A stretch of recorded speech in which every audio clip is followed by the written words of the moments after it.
So this is how respect works now? Just shove someone smaller and pretend it's honor. The words weren't spoken aloud.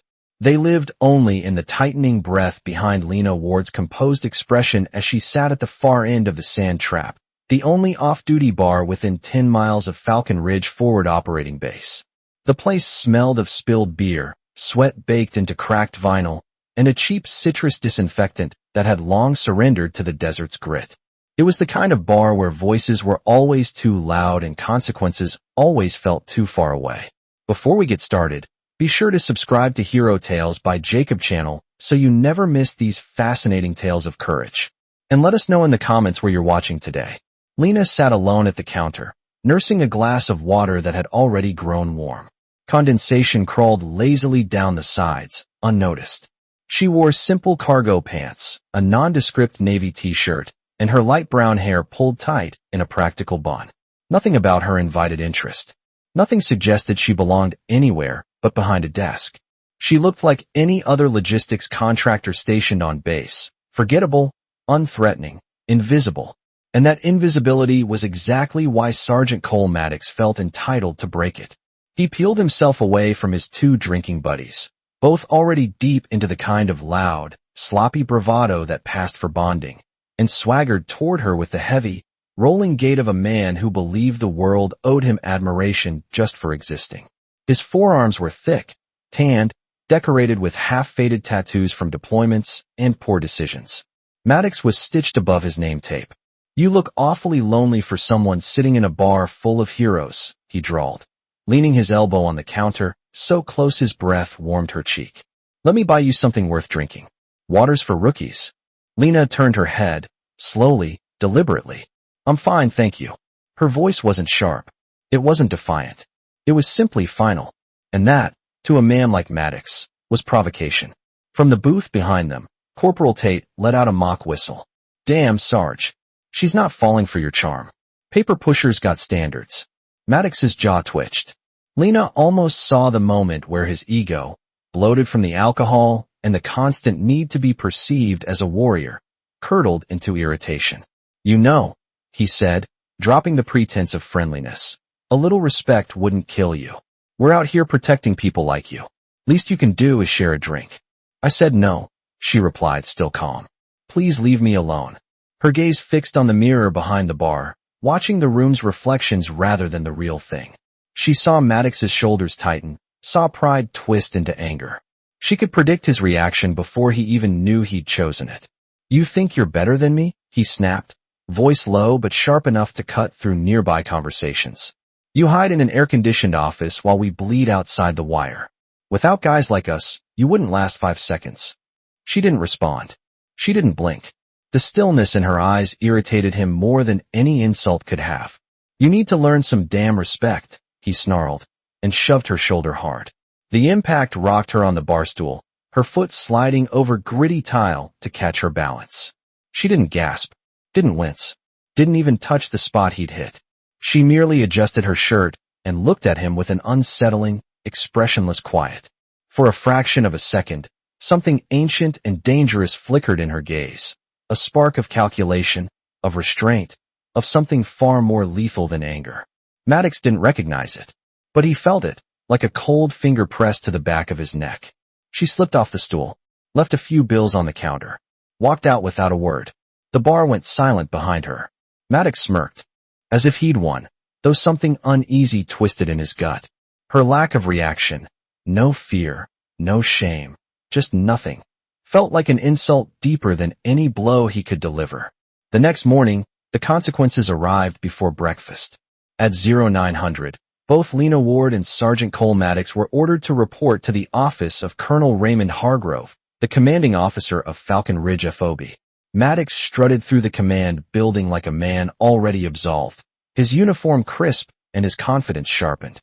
He spotted Lena waiting quietly outside the colonel's office, same plain clothes, same unreadable expression. He offered her a smirk, a silent assertion of superiority. She didn't acknowledge him. They were summoned inside. Colonel Hargrove sat behind an imposing oak desk that seemed too elegant for the desert, his sun-toughened face carved by years of dust, heat, and command decisions no man should have to make twice. His eyes were sharp, pale, unforgiving. "I have a report," Hargrove began, voice cutting clean through the room's tension, "of an altercation at a local establishment last night." "Sergeant Maddox." "Explain." Maddox launched into a polished retelling, half-truths varnished with military courtesy. According to him, Lena had been disrespectful, belligerent. He'd merely attempted to remind her of base customs. Contact had been accidental. Nothing more. Colonel Hargrove listened, expression unreadable. "Ms. Ward," he said finally, "your version." "He was drunk," she answered simply. "He became aggressive when I said no. He pushed me. I left. No embellishment. No emotion. Just facts, spoken like data from a report." Hargrove exhaled slowly, a tired, irritated sound. He looked at Maddox with the indulgence reserved for a favored but troublesome son. Then he looked at Lena the way one might look at an administrative burden. "Ms. Ward," he said, tone heavy with dismissal, "this is not a corporate office. It's a forward operating base in a hostile region. Friction happens. These men carry stresses you cannot understand. You would be wise to adapt. One more incident involving your name, and your contract will be terminated. You'll be on the next flight home. Am I clear?" "Yes, Colonel," she replied, her voice steady. Maddox smirked openly now, vindicated. The colonel turned back to him. "Sergeant, you and your men are confined to base for 72 hours. Don't let this happen again." Dismissed. As Maddox passed her, he shot her a look of contempt, certain that he had won twice now. Lena gave the colonel a polite nod and walked out. Into the burning sun. Into the dust and noise of the base. Into a world where everyone believed she was nothing. But the truth, her truth, moved quietly beneath the surface. They saw a harmless analyst. They saw a woman out of place. They saw someone forgettable. They saw exactly what she needed them to see. She walked away, carrying the silence of someone who knew a storm was coming, one they were completely unequipped to face. The base never slept, but that afternoon it felt unusually restless, as if the air itself sensed a wrongness no one could name. Lena walked with quiet purpose across the sun-bleached concrete, her mind already drifting far from the humiliation in Colonel Hargrove's office. Shame never lingered long in her world. It was an emotion she'd learned to fold and place neatly on an internal shelf, like an old photograph kept only for reference. Her real attention belonged to the work, hidden inside encrypted files, shipment discrepancies, and the subtle patterns that revealed the presence of something dangerous in the undercurrent of the region. She spent hours in the base library, a cool refuge where soldiers' boots rarely tread. Rows of paperbacks, outdated manuals, and humming terminals surrounded her. She sat tucked into a back corner, poring over supply logs that were never meant to be interesting to anyone except her. She noticed a small fluctuation, then another. A shipping container routed through a contractor with no prior DoD history. Duplicate serial numbers on fuel pods. A frequency pattern in outgoing communications that didn't align with any authorized channel. None of it was large enough to raise alarms on its own, but all of it whispered the same truth. Someone inside the base was moving pieces for an operation no one had permission to run. She leaned back in her chair, eyes drifting toward the dusty window. Outside, sand swirled in lazy spirals. Soldiers jogged between buildings, laughing, unaware their world was starting to warp at the edges. She felt a faint tightening in her chest, not fear, but anticipation. A storm was beginning to take shape. At 1427, the lights died. Every bulb, every display, every hum of machinery. A suffocating silence fell over the library. The air conditioners stopped with a low death rattle, and computers blinked into darkness as if something had snuffed out the base's pulse with 2 fingers. Someone at another table gasped. A sergeant cursed. The librarian froze behind his desk, clutching a powerless phone. "Is this normal?" he stammered. "No," Lena said quietly, already rising. "It's deliberate." Outside, the silence deepened, the wrong kind, thick and watchful. In a forward operating base, a power failure was never just a power failure. She moved toward the back exit, her gait steady, almost serene. Her mind raced faster than her feet. Primary and secondary generators offline. Comms down. Power grid severed. This wasn't an accident. It was a signature. Then she heard the next sound. Faint, muffled pops. Not panicked, wild shots. Controlled. Suppressed. coming from the western perimeter, the section of fencing obscured by a shallow ditch. The attack wasn't approaching. It was already inside. The emergency sirens activated a moment later, shrieking across the base, too late to do anything but confirm what Lena already knew.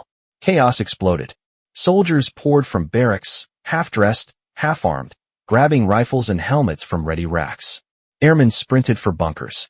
Officers barked orders through radios that crackled with static. A plume of jet-black smoke rose from the front gate, blooming into the sky like a gruesome flower. A diversion, Lena noted silently, loud enough to pull everyone in the wrong direction. She slipped behind the library through a narrow service door that dumped her into a maintenance alley. 50 yards ahead, a security forces airman lay crumpled near his patrol vehicle, his rifle abandoned beside him. Blood matted the sand beneath his uniform. Lena crouched beside him, fingers instinctively finding his pulse. Nothing. A brief flicker of regret passed through her, but not sorrow. Sorrow came later, or not at all. Efficiency demanded she move. She took his M4, checked its chamber, tapped in the magazine, slung it over her shoulder. 3 spare mags. A utility radio. Enough to start. Gunfire echoed from the main road, sharp bursts. Someone screamed. Someone else yelled for a medic. She breathed. Once, deep, controlled, and stepped into the rhythm of combat she had avoided revealing for years. A pair of attackers advanced down the road, black fatigues blending with shadows, weapons raised with methodical coordination. Not insurgents. Professionals. Their stride was too smooth, too practiced. The way they covered each other's angles told her exactly what they were. Mercenaries. Or worse, foreign special operatives. They passed near the generator block, where she pressed herself into its warm metal shadow. Her breath stilled. Her heartbeat slowed, each thump deliberate. When the lead attacker crossed her blind corner, she moved. Her hand clamped over his mouth, while the butt of her rifle crushed the soft bone behind his ear. He collapsed without a sound. The second man turned just in time to see her silhouette. He never fired. One shot from her M4 struck him cleanly above the eye. He dropped like string cut from a puppet. They were good. She was better. She looted their radios, voices speaking in unfamiliar language, urgent, confused. They had noticed the sudden silence on one frequency. Good. Let them worry. The base was unraveling fast. Mortar alarms blared. A distant explosion rattled windows. Lena climbed a maintenance ladder onto the roof of a supply warehouse, gaining elevation and perspective. From there, she had a clear view of Falcon Ridge's heart. A 4-man assault team moved toward the communications hub. A heavy machine gun ripped bursts across the open yard, pinning down a squad of Marines scrambling for cover, including Sergeant Maddox himself, who now looked a far cry from the swaggering brute she'd met at the bar. His men were cornered behind a Humvee, bullets chewing the ground inches from their boots. Another team pushed toward the Tactical Operations Center, Hargrove's nerve center. The attackers weren't trying to destroy the base. They were performing a surgical extraction. For a moment, Lena watched without blinking, absorbing every movement, every pattern, every misstep. Her mind stitched the chaos into a map of intent. They're going for the TOC. Someone inside has something they want. She didn't hesitate. She crossed the rooftop on her belly, the hot gravel biting into her forearms. A gap yawned between the warehouse and the administrative building. 12 feet. A fall that could break her ankle if she misjudged. She swung her legs over the edge. Dropped. Her landing rolled smoothly into the alley below. A fire escape wound upward. She ascended, quiet as breath. At the top, 3 men manned the machine gun position, wholly focused on Maddox's trapped squad. She unclipped a flashbang she'd taken earlier, cooked it for 2 seconds, tossed. The explosion turned the rooftop into a white void. She vaulted over the parapet before the light faded. 3 shots. 3 bodies. 1 silence. Down below, Maddox stared upward, stunned, uncertain if he'd glimpsed a ghost or a hallucination brought on by fear. Lena didn't wait to be recognized. She was already moving toward the TOC, toward the heart of the attack, toward the place where whatever truth hid was finally revealing itself. The storm had fully arrived, and she was done pretending she wasn't part of it. The rooftop assault had shifted the rhythm of the battlefield. The roar of the machine gun died so abruptly that even the smoke seemed to hesitate in the air. For a brief moment, Falcon Ridge felt suspended, caught between collapse and a fragile chance to fight back. Sergeant Maddox blinked into the sudden quiet, as though the silence itself were a trick. Dust clung to the sweat on his face, streaking down in thin muddy trails. Corporal Tate bled from a graze on his forearm. Another Marine crouched behind the Humvee, whispering a shaky prayer. But Maddox's eyes were fixed on the silhouette that had appeared on the rooftop seconds earlier. A small, slight figure in civilian clothes. The same woman he'd shoved. No way. It couldn't have been her. And yet the image refused to leave him. Before he could process it, a burst of fire from the far side of the compound forced him back behind cover. The attackers were regrouping, pivoting to their real objective, the Tactical Operations Center. Inside the TOC, panic pressed against the walls like a rising tide. Colonel Hargrove barked orders into a short-range radio, but the comms grid was crippled. Operators scrambled between maps and dead computer screens, trying to build clarity from fragments of shouted reports. Multiple contacts breaching the west corridor, main gate QRF pinned, generators offline. Hargrove slammed his fist onto the map table. Get me situational awareness. What the hell are we dealing with? But there was no answer. Only static and the distant thump of explosives. Outside, Lena slipped through maintenance alleys that threaded behind the TOC, moving with the cold, measured precision of someone who understood the terrain as well as she understood the bones in her own arm.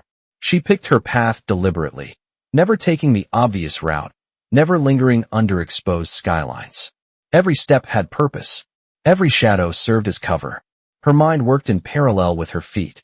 The saboteurs coordinated their breach with the grid shutdown. The machine gun was suppressing one side of the base while the ground team advanced here. The TOC is their priority. Something inside is valuable enough to risk a full infiltration. She rounded a corner just as a four-man assault team breached the sandbagged outer post. The young comms techs stationed there fought bravely, but bravery without training was only prolonged dying. Within seconds, the attackers overwhelmed the position. 2 bodies fell immediately, the survivors forced back through the shattered doorway. Lena crouched behind a stack of broken pallets, watching the attackers pour into the TOC. She didn't see fear in the soldiers defending it. She saw confusion. The defenders had no idea what the real threat was. They were reacting, not fighting. Across the yard, Maddox struggled to his feet, pulling a wounded Marine with him. "We gotta push, now," he yelled, though exhaustion strained his voice. They sprinted toward the TOC's outer wall, using the sudden lull in gunfire like a gift they didn't trust but desperately needed. Lena stepped from the alley at that exact moment. Maddox froze, eyes widening as recognition hit him like a blow. The woman he'd mocked. The analyst he'd dismissed. The ghost from the rooftop. She didn't waste breath explaining herself. She tossed him a radio she'd taken off one of the attackers. "Channel 3. Report numbers if you see movement inside. Stay here. Do not enter."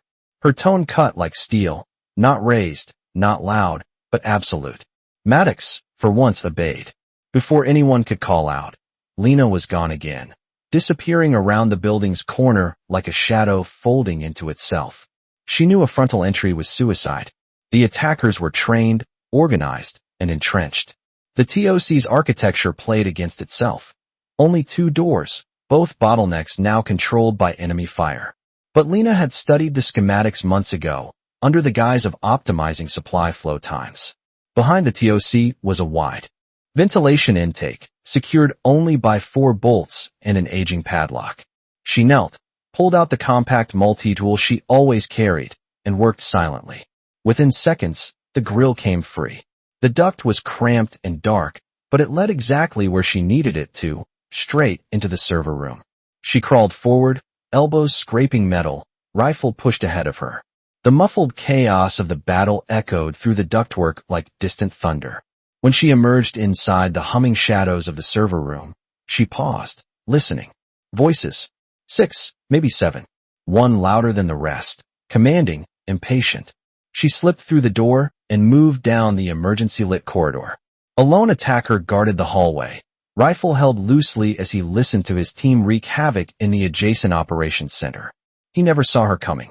Her arm hooked around his neck, cutting off air and blood in a single silent maneuver. The man slumped before he could gasp. She reached the doorway and glanced inside. Colonel Hargrove knelt on the floor, hands bound behind him, a gun pressed to his temple. Blood spattered the wall behind him. 2 staff members already executed. 3 more knelt beside him, trembling, their eyes wide and glassy. The leader, a tall, scarred man with a cold, methodical focus, leaned in. "The Kestrel file," he hissed. "Where is it?" Hargrove spat blood. "You'll get nothing." The leader cocked his weapon. Lena stepped into the doorway and ended the conversation. Her first 3 shots cut through the room in rapid, surgical precision. One attacker collapsed against a console. Another dropped instantly beside the hostages. A third pitched backward, his rifle clattering uselessly to the floor. The remaining men whipped around, firing blindly in panic. She was already moving, weaving behind the server banks, firing from angles that left the enemy disoriented and exposed.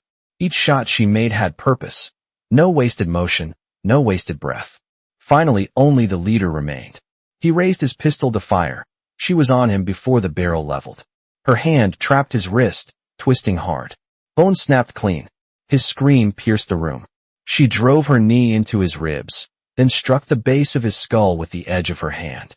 He crumpled, unconscious but alive, precisely as she intended. Silence followed. A heavy, bewildered silence. Colonel Hargrove stared at her in shock, his breath ragged. The surviving staff remained frozen, unable to understand what they'd witnessed. The quiet analyst stood amid the bodies like something carved from shadow and purpose. Footsteps thundered outside. Then the low, unmistakable rumble of rotor blades. 2 unmarked MH-6 helicopters swept in low, kicking up dust as they settled near the TOC. A 6-man special operations team stormed out, their uniforms sterile, their movements eerily familiar. Their leader, a gray-bearded man with eyes like winter, stepped into the room. He looked directly at Lena. "Ghost," he said. "Is the package secure?" The name hung in the air like a revelation. For everyone else, it changed everything. For Lena Ward, Ghost, it changed nothing. She pointed to the unconscious leader. "He's alive. He knows where the Kestrel files were moved." Hargrove's face drained of color as the truth finally crashed over him.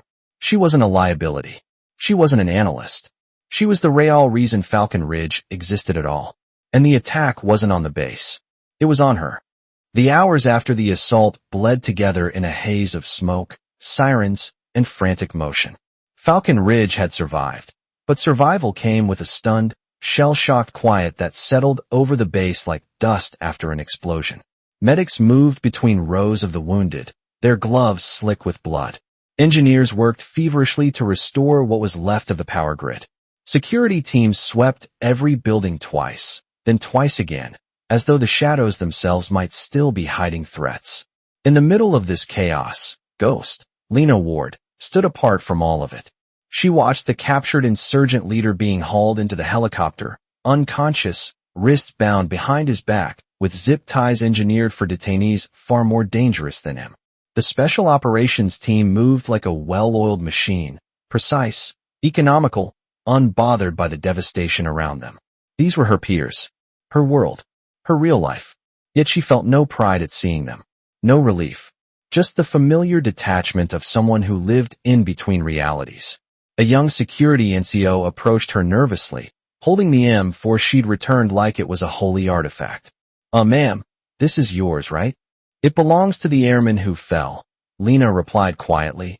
"I still tracking the movements of the S-Left team. Keep it stored with respect." The NCO nodded, unsure how to respond. People reacted to her strangely now, as though she was both human and myth. Someone to avoid and someone to admire, all at once. Sergeant Cole Maddox stood 30 feet away, arm in a makeshift sling, face pale beneath dirt and sweat. His squad lingered behind him, silent, waiting for their sergeant to say something, anything. But Maddox seemed caught between dread and reverence, unable to process the transformation of the woman he'd once dismissed. Finally, he approached. Lena didn't turn toward him, but she knew. She sensed the shift in the air, the way his steps faltered, the pause before the words he'd rehearsed collapsed in his throat. He stopped in front of her.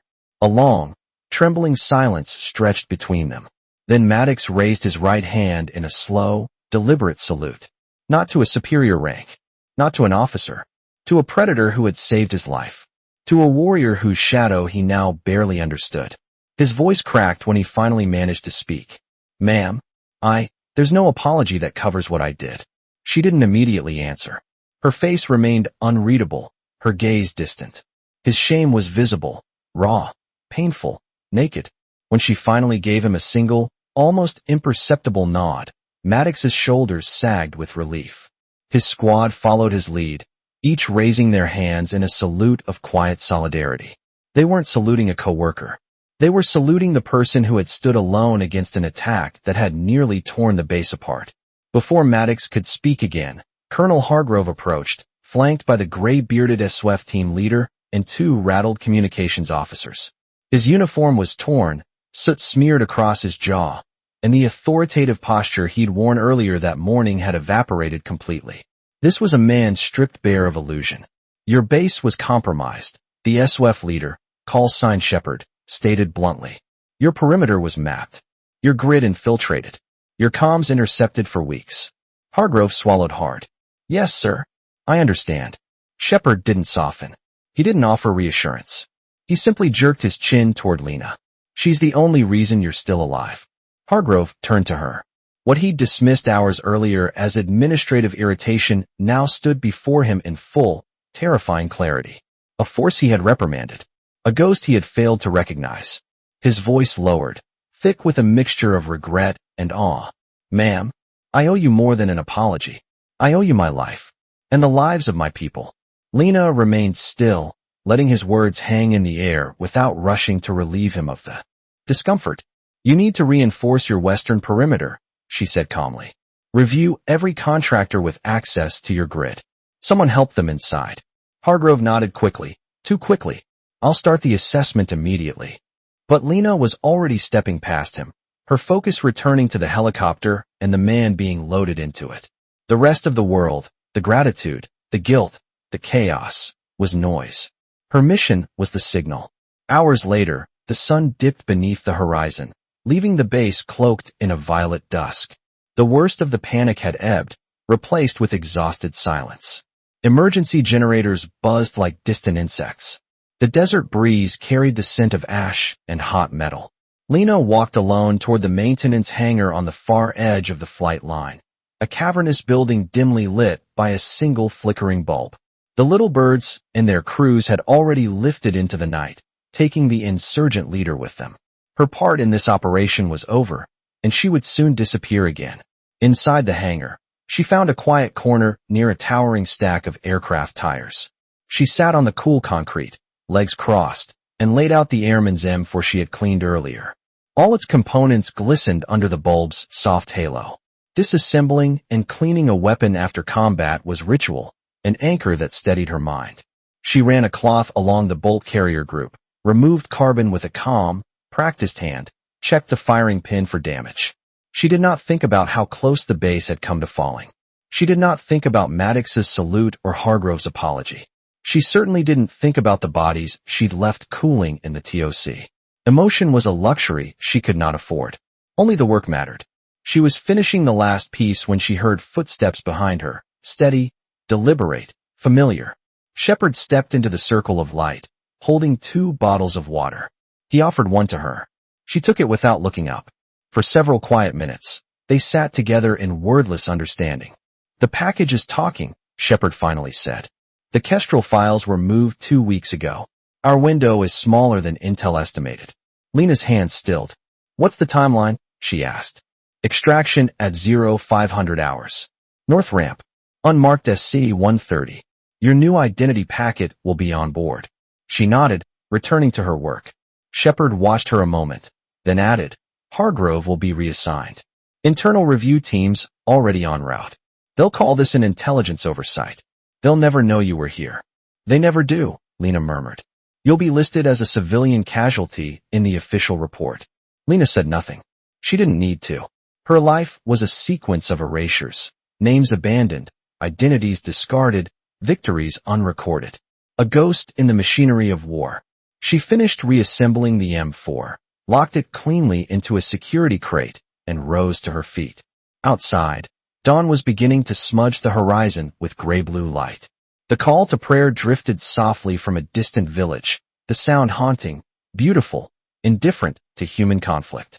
Lena walked to the hangar's open door and watched the first hints of day brush the desert in muted colors. Across the perimeter wall, she saw a lone Marine standing watch, Maddox, stiff with exhaustion but unyielding. For a long moment, he looked down at her. She didn't wave. She didn't nod.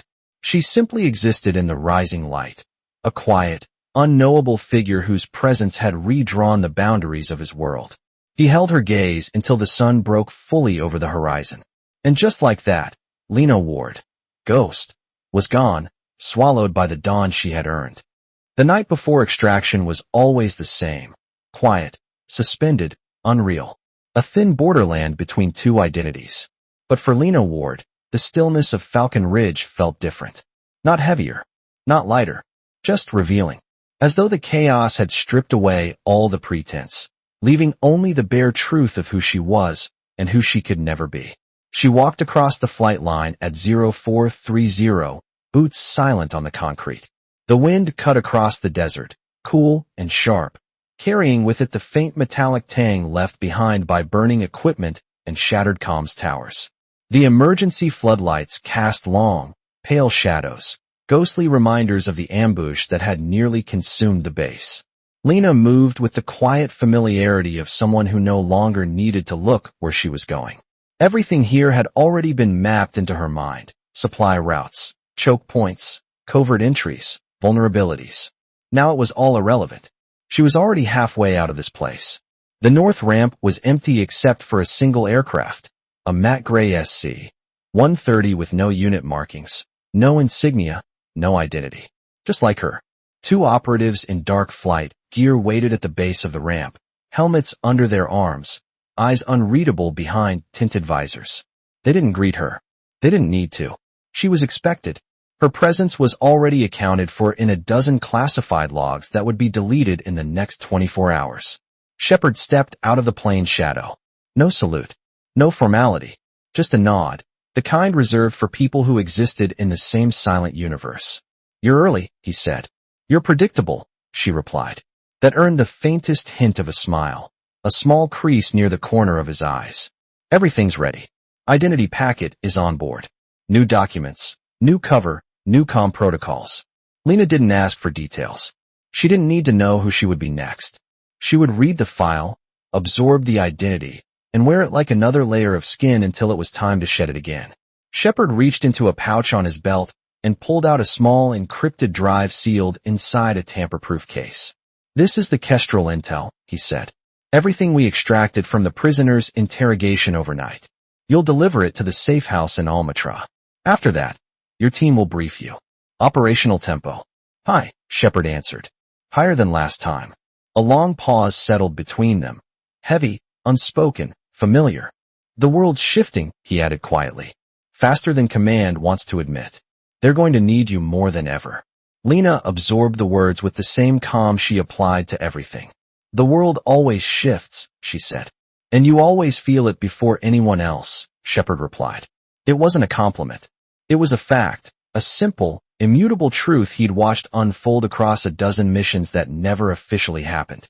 Before she could respond, the base perimeter gates clanked open in the distance. A Humvee rolled through, heading toward the ramp. Lena didn't look, not at first. She knew the sound, the weight of the engine, the stutter of the exhaust. The vehicle stopped 20 feet away. Sergeant Cole Maddox stepped out. His posture was stiff, his sling gone, his uniform stained from a night working recovery operations.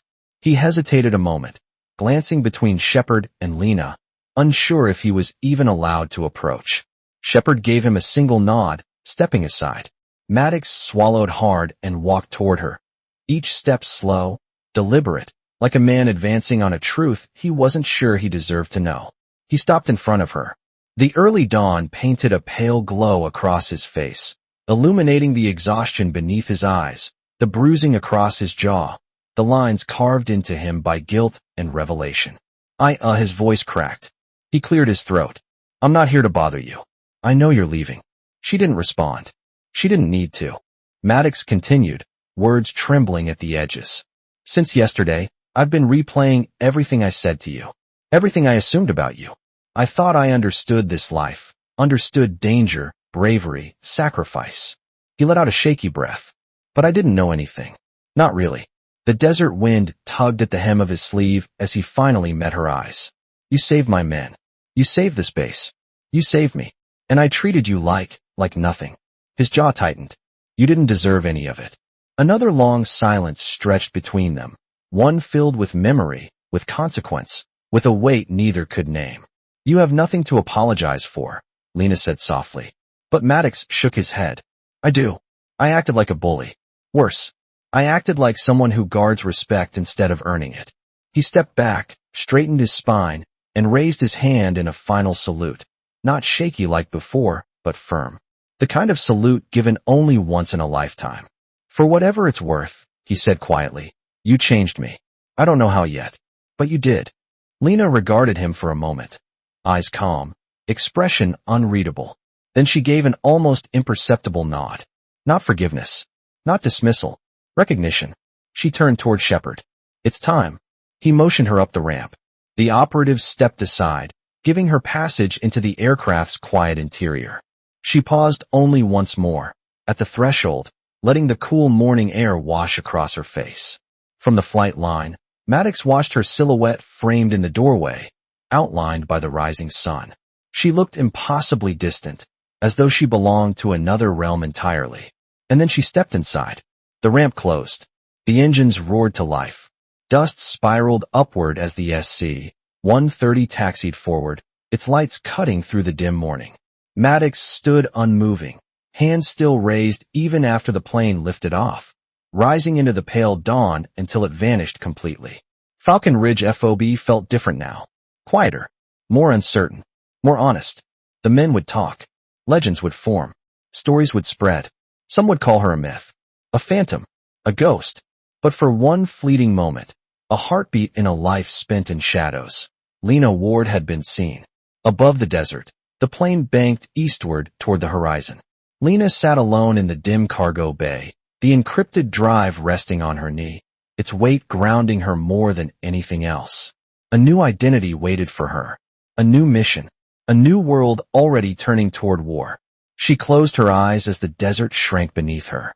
There was no fear, no doubt, no regret, only purpose, only the quiet, inevitable path of someone who walked the edge between myth and memory.